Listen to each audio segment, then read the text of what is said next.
Өлкөдө салык төлөө тутумдары толук санариптештирилип жатканы, бул салык жана бажы жыйымын сезилерлик жогорулатканын адистер белгилешет. Буга чейин кагазга толтурулган декларация же ар кандай маалыматтар таштандыга айланып, ал эми каражат сол чөнтөккө түшчү.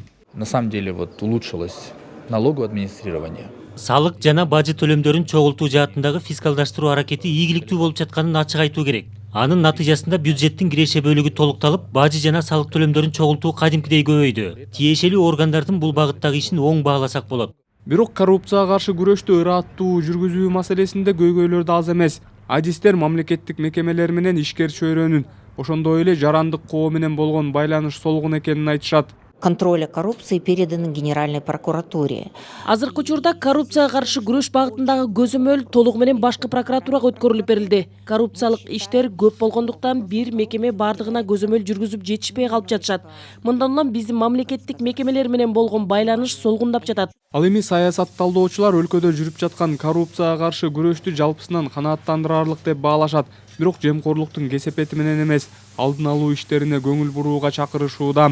Система деген эмне? Ошо ууручулукту кандай бир мамлекеттик кызматкер болобу же башка болобу, мыйзамдар менен, иш чаралар менен жеткизбей, ошо ууручулукка барбаа жолдорун кандай бир элге дагы айтып пропагандалап, кандай бир элди эмес. Мындай айтканда, мамлекет өз мыйзамын сакташ үчүн мыйзам чегинен жана уурдуп аткан кызматкерлерди кармап атпайбы, ошолорду кандай бир өз функциясын аткарып атат. Учурда жогорку мамлекеттик кызмат адамдары аралашкан, мамлекеттик мекемелерде түзүлгөн бир катар коррупциялык схемалар иликтенүүдө. Өлкөдө коррупцияга каршы күрөш, аны түп тамырынан жоюу маселеси мамлекеттик саясаттын артыкчылыктуу багыты бойдон кала бермекчи.